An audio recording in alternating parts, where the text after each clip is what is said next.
Watch this.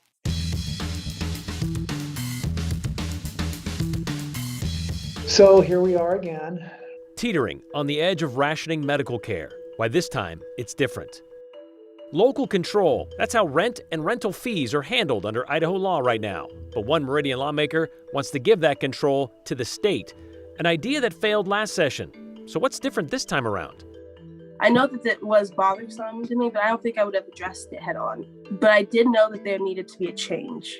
On this day of commemorating the need for change, a Treasure Valley woman looks back on what's changed for her since she wrote a pivotal essay for her English class. It's more probable than not, let me put it that way, that we would find ourselves back in crisis standards of care.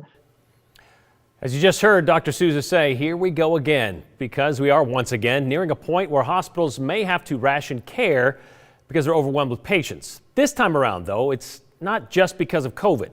Over the weekend, the ICU at St. Luke's in Twin Falls was full completely.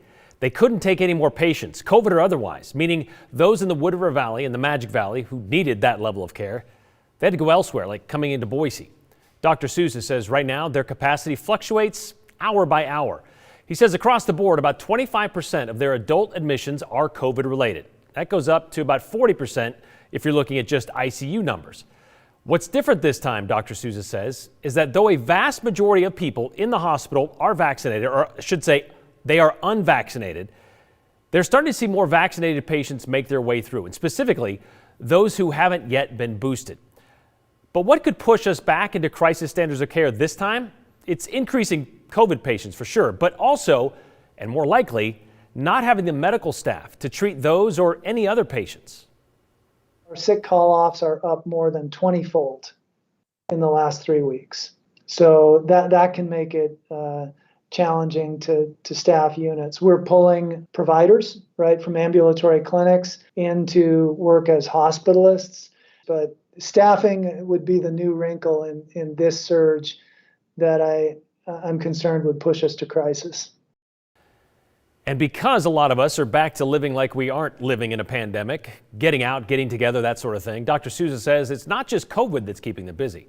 It's also the other illnesses and ailments that come along with Idaho winters. As far as the positivity goes, though, right now, system-wide, they're about 35 to 40%, something he says is unlike anything they've seen so far across the entire pandemic. Across town at St. Alphonsus, an all-new record-high positivity rate today at 43.5%. A reminder that the threshold we want to be at to know that we've kind of got a handle on this pandemic, that sits around 5% or lower. So we still have a long way to go. And a reminder, COVID is still a pretty big deal here in Idaho. Last week, we had a discussion about our COVID coverage here on the 208. Jackie sent us a text message during Monday's show. She wanted us to share more joyful, upbeat stories. She was upset that our show's focus continues to be the COVID issue. Well, then Jackie asked us, do you really believe we are sitting at home with our pencils and paper just taking notes on all the stats you share with us? To which I responded on Wednesday, no, I don't think that's what's happening. I don't expect you to be taking notes at home, Jackie. Taking notice maybe, but not necessarily taking notes, because that would be quite an undertaking and honestly unnecessary since it's all collected on our website, ktvb.com, and on the state COVID website. Like, who would do that at home, really? Well, it was a matter of minutes before we got this next text message sent into our show from Cindy, who said something about keeping a tally. My mom got her little notebook out each day and wrote down every COVID number for several counties. So if anyone needs data, Cindy said, she has it. Okay. Cindy's mom, Nita, who's 81, lives with her in Gooding. And Cindy told us every day Nita would get out a notebook and, yes, write down the daily totals of COVID from the counties across the Magic Valley and the statewide numbers every day. So we wanted to ask Nita, why? I think what I learned about my mom is that she is a collector of everything. Lately, Nita Thomas has been collecting COVID data. And heavens, I had no idea I would be doing this a year later. It's actually been about a year and a half. A 20-month tally of daily cases across Idaho. And I started out on a little scrap of paper. And when I started in June I had like 3,000. And when I ended the next year in June, I had over 193,000. It's fascinating and it's scary. A lot of people look at that and think that's tedious. Like, and also other people are keeping records, but why do you want to keep your own records? That's what I wanted to say. If more people would start listening to these numbers that are given on our TV stations, I think they would have become more alarmed and maybe try to do something to change it. I mean, it's really it is scary. It really is. And until you start looking at it day by day, I don't think you notice that it's going up so bad. Nita admits she has been prolific, or hasn't been so prolific lately, with writing down the daily numbers, since that data has been much more sporadic. The county numbers haven't been regularly available like in the early days of the pandemic, but she has been trying to keep track of the daily state totals. Cindy tells us her mom has even been known to ask her to pause the news when the numbers come on so she can write them all down. By the way, Nita, the daily numbers aren't out just yet, but if they do come through while we are on the air today, we'll be sure to pass them along to you. It is the worst that I've ever seen it, and I've been involved with Interface since January of 2018. A tough weekend for Boise's homeless population. It's midwinter, and overnight temperatures drop into the mid-20s this time of year. Being outside isn't the best option, obviously, which is why a record 173 people went looking for a place to sleep at Interfaith Sanctuary Homeless Shelter on Saturday. Another 100 were put at their overflow location, and there still wasn't enough space. 20 people were turned away that night. So last night, in an effort to accommodate the overflow, they converted a tent, which usually serves as a day shelter, into an emergency overnight shelter. And those 20 people slept on bed pads on the ground in donated sleeping bags. The tent was heated by propane tanks. Obviously not an ideal situation, but Interfaith says they plan to use that tent until they can come up with another solution, which for them would be to expand the facilities, something they can't do in their current location. And that is another story of itself, which we've talked about extensively here for the better part of a year on the 2-8. Interfaith Sanctuary trying to expand its ability to provide low-barrier shelter for homeless people in Boise. But the City of Boise Planning and Zoning Committee, they denied Interfaith's conditional use permit to relocate to a West State Street location. That's just one ingredient fueling the demonstration at the old Ada County Courthouse today in downtown Boise. It's a group that's experiencing homelessness, say they need more resources available, things like more affordable housing and more emergency shelters. Andrew Bartline joins us live from that place, that old courthouse there in downtown Boise. And you've spoken to a couple of these demonstrators, Andrew. Yeah, that's right, Brian. And some of the people we've talked to tell us they're the kind of folks that maybe don't have the resources that they need.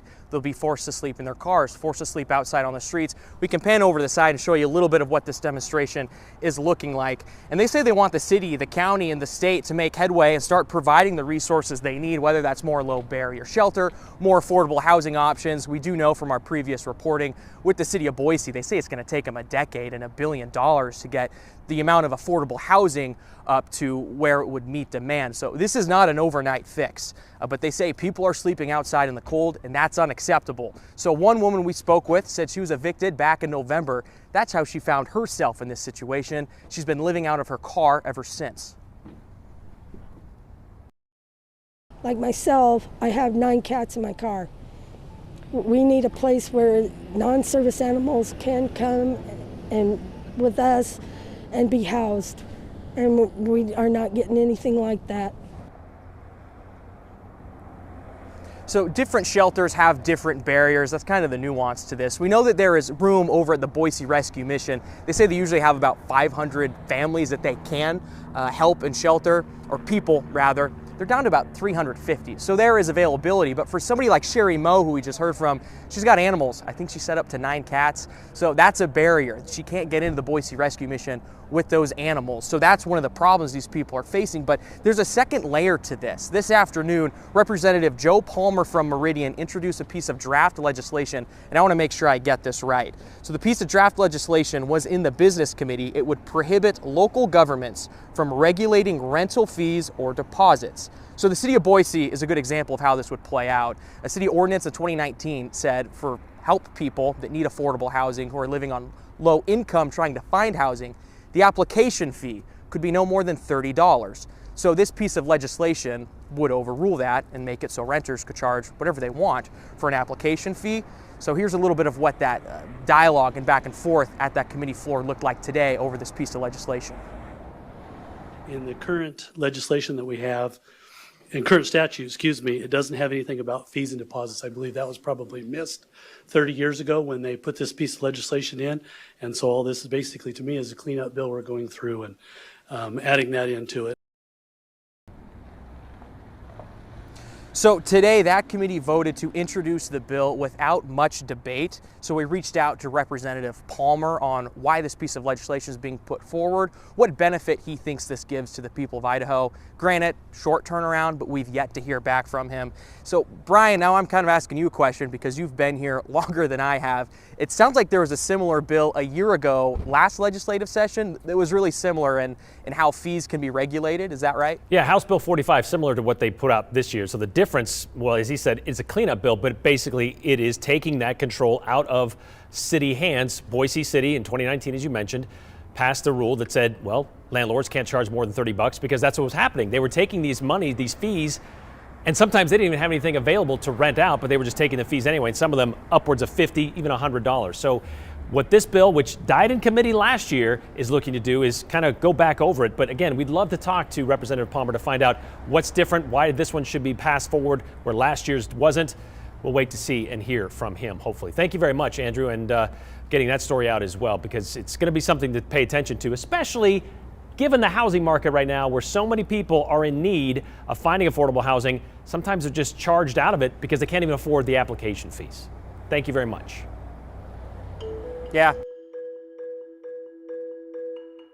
She was just a senior in high school when she wrote an essay about being black in a mostly white family in mostly white Idaho. We check in with her a year later to see what it's been like since then.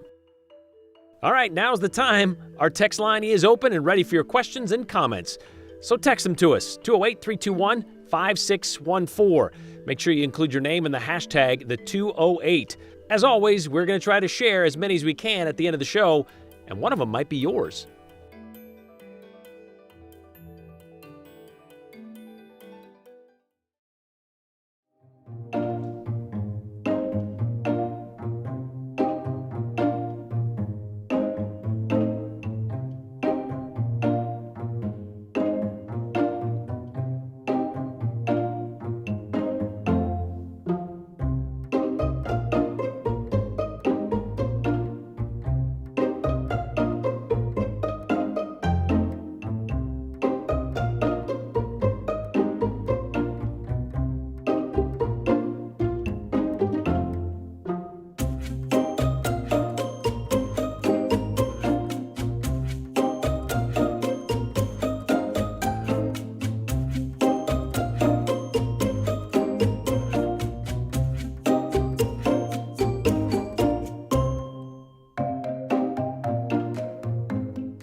The third Monday in January, Martin Luther King Jr. Day. It's been a national holiday since 1986, nearly 20 years after Martin Luther King's assassination.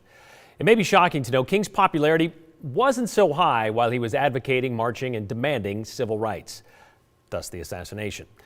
It's only when looking through the lens of history, decades after his death, did MLK's teachings and legacy become more popular. That retrospective is kind of how we wanted to approach our conversation with Olivia Malmgren today. Olivia, you may remember, wrote an essay for her English class in the fall of 2020. She was then a senior at Centennial High School, the youngest of 7 Malmgren kids, adopted in 2003 and brought to Idaho when she was just 5 days old. Olivia's essay was titled, "My Brown Skin in a White World."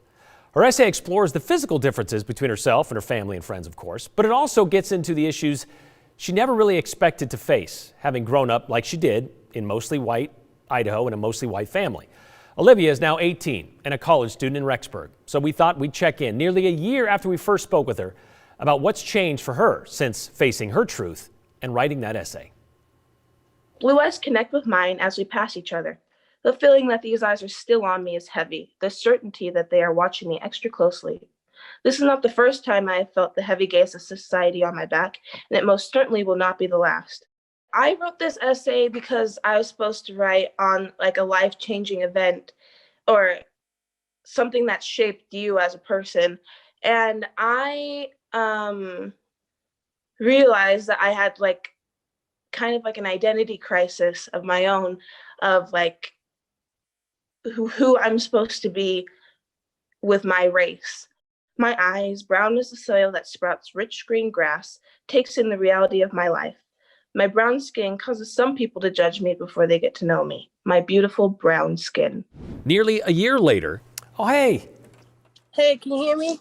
Hey, yeah, that works. How are you? Olivia is now in her second semester at BYU, Idaho. How do you feel you've changed, or what's changed for you since you kind of accepted that and addressed this identity crisis you've been in? I've really had to take a deeper look inside myself and be more accepting of, I feel like, my flaws and realizing that those are mine and that wasn't like tied to any one group, you know? I felt I was white despite having black skin. In her essay, Olivia wrote about being raised by white parents with white brothers and sisters. I was part of their family. I had black skin, but that was it, she wrote. I had heard about black families who were harmed by systemic racism, blacks who committed crimes. This essay that you wrote, was that a pivotal moment for you? Are you somebody different since then? Absolutely. I've addressed certain biases that I have in my own life that, like, you know, set prejudices that I didn't know that I had when I was thinking of writing this piece. Blacks who were known for being rough and burly, and blacks who did not have fathers. Blacks who were malicious. I thought I knew that side of being black, and I wanted no part of it whatsoever. And so I think that that has been a huge part in my maturity of accepting others and embracing different cultures. That confidence that came from being published with Idaho Magazine was, it's made me think, like, how else can I express my position in a way that's loving and kind to others and that others may understand. Everyone around me was white. The ads on TV, on social media, everything pointed toward white culture. And so I had made it my own, and being black was foreign to me. Prior to that point, prior to you accepting this and kind of taking it head on, a day like today, Martin Luther King Jr. Day, what did it mean for you growing up? Well, growing up, it was just another day. You know, it was a day I had off from school, or it was a day that, it was just another day. And I really regret that because there's so much more to this day for who I am as a person, like as an African American. I feel like I glossed over it. I didn't really see the meaning of his movement and his activism and his participation is a huge part as to why I am able to share my opinions. What does it mean to you now? It makes me want to understand, the loving aspect of the civil rights movement. And I think that I need to do more digging because I'm not well-versed in, African-American culture, which I want to be, because it has its own culture. And I've grown up with the American side of the white American side, and I'd love to be a part of the Black American side. Olivia says she loves going to college in Rexburg, loves the ability to meet new people, make new friends, open up herself to others, and be more accepting of them out of her comfort zone. It's helping round herself out even more, she says, which is the objective of college, after all. But she's still a work in progress, she says. Had she not written that essay, she may not be in the same place personally she is today. She may still be living in that same cloud of denial she was under before writing it. But it would have happened eventually because she knew something needed to change, which is the main message of Dr. Martin Luther King Jr., then and now.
I'm sure you're not shocked to see this picture in the forecast again, our air stagnation advisory. It's been in effect for the last several days and it will remain in effect at least until the end of the week. But as our high pressure ridge is expected to really dominate the forecast for the next couple of weeks, I imagine that we will be seeing even more of this into next week as well. So air stagnation advisory just saying that our air really not filtering out. It's staying in the valley locations and it's just circulating here and not venting out. So maybe limit trips with the car, idling with the car as well. The weather story, though, today is encouraging for at least some weakening of the inversion, and that is that this amplified ridge really isn't in place like it was all throughout the weekend. So we're seeing a weak disturbance is dropping through today. It's bringing some cloud cover even to our higher elevations, which otherwise had sunshine and blue skies through the weekend. And how about this? This is encouraging to me because this may actually mean some snow, even perhaps down to the valley floors as we make our way to Thursday, which would also mean a brief break from inversion conditions. So looking ahead with our forecast model here, maybe even bringing a few flurries into the picture as early as Wednesday, not really lasting long or amounting too much, but I think the main event on Thursday, and it's becoming even more likely as we're seeing more and more forecast model runs coming in, maybe we get a few inches of snow up into our central mountains, maybe we get a coating through some spots here in the Treasure Valley. It may end up being more of a rain-snow mix for valley locations, but this potential at least is looking very encouraging. And again, this will come on Thursday, and it's a brief break in inversion conditions because as we look beyond that, we will see that high pressure ridge building back across the region, which will once again help that temperature inversion to strengthen. Very typical for this time of year for this part of the world. We'll keep on top of this forecast. You can always find the most up-to-date details at ktvb.com. We'll be right back.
Our final minute or so, let's get to your questions and comments you sent in. This one from Walter Parks in Boise. Brian, the obvious question for Dr. Souza, if all the staff is vaccinated, why are so many out? In reference to a staff shortage at our area hospitals. Well, the obvious answer there, Walter, would be nobody ever said that the vaccine was 100% effective. In fact, with the Omicron variant, it's very contagious. And if you get it, you can, even with a vaccine and even being boosted, or if you're exposed to it, you got to step away for at least 5 days. The next one here, Andrew did an interesting report that showed the Boise Rescue Mission had space that some homeless people weren't willing to use. If you don't want to take the help available, what do you expect us to do? Asked Bill. Well, I guess if they had you do something that you weren't quite comfortable with doing, maybe went against your beliefs, would you be willing to just give all that up and walk into a homeless shelter? I don't know. It's a good question, though. The old Kmart building sits empty across the street from Interfaith Sanctuary. Wouldn't that be a good solution to the homeless crisis? Asked Diane. That's a good possibility, but I think they've already moved along to that State Street location, and they have to start all over if they didn't. This one here, does Representative Palmer own rental property? Kurt in Boise. Good question. Don't know. I'd like to ask about that, but that, of course, is what happened to the bill last time when one of the representatives was kind of a landlord. Since today is MLK Day and we're talking about civil rights and liberties, is the legislature going to add the words this year? Good question, Steve. We'll talk about that tomorrow.